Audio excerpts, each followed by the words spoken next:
Mrs. Stanton sighed, stroking her younger son's damp forehead. "I'm very grateful. You've come so often. There aren't many doctors who—" "Oh, poof, poof," said little Dr. Armstrong briskly, taking Will's wrist between finger and thumb. "We're all old friends. He was a very, very sick boy for a while. Going to be limp for a long time, too. Even youngsters don't bounce back from this kind of thing very fast. I'll be back, Alice. But anyway, bed for at least another week, and no school for a month after that. Can you send him away somewhere? What about that cousin of yours in Wales, who took Mary at Easter?" "Yes, he could go there. I'm sure he could. It's nice in October, too. And the sea air. I'll write to them." Will moved his head on the pillow, muttering, but did not wake. Part 1. The Golden Harp. The Oldest Hills. He remembered Mary had said, "They all speak Welsh most of the time, even Aunt Jen." "Oh dear," said Will. "Don't worry," his sister said. "Sooner or later they switch to English if they see you're there. Just remember to be patient. And they'll be extra kind because of your having been ill. At least they were to me after my mumps." So now Will stood patiently alone on the windy grey platform of the small station of Towyn, in a thin drizzle of October rain, waiting while two men in the navy blue railway uniform argued earnestly in Welsh. One of them was small and wizened, gnome-like. The other had a soft, squashy look, like a man made of dough. The gnome caught sight of Will. "Beth in board," he said. Excuse me," Will said. "My uncle said he'd meet me off the train, in the station yard, but there's no one outside.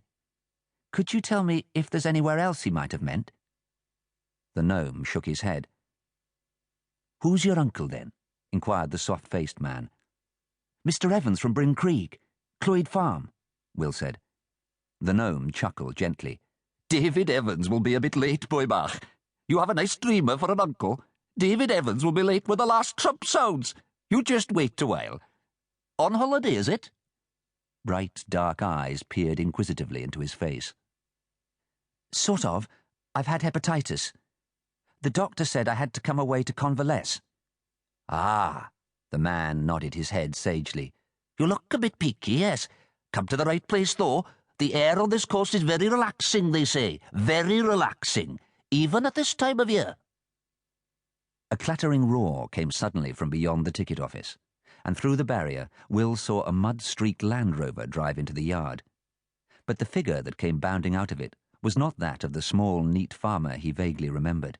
It was a wiry, gangling young man, jerkily thrusting out his hand. "Will, is it? Hello. Da sent me to meet you. I'm Rhys." "How do you do?" Will knew he had two grown-up Welsh cousins, old as his oldest brothers, but he had never set eyes on either of them. Rhys scooped up his suitcase as if it had been a matchbox. "This all you have? Let's be off, then." He nodded to the railwayman. "Sud â chi?" "Iawn, diolch," said the gnome. "Cradog Pritchard was asking for you or your father round about this morning. Something about dogs." "A pity you haven't seen me at all today," Rhys said. The gnome grinned. He took Will's ticket. "Get yourself healthy now, young man." "Thank you," Will said.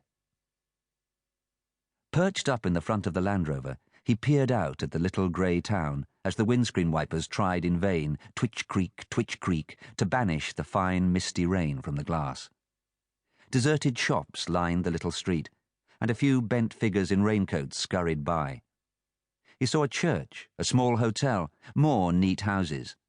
Then the road was widening, and they were out between trim hedges, with open fields beyond and green hills rising against the sky. A grey sky, featureless with mist. Rhys seemed shy. He drove with no attempt at talking, though the engine made so much noise that conversation would have been hard in any case. Past gaggles of silent cottages they drove, the boards that announced vacancy or bed and breakfast swinging forlornly now that most of the holiday visitors were gone. Rhys turned the car inland, towards the mountains, and almost at once Will had a strange new feeling of enclosure, almost of menace. The little road was narrow here, like a tunnel.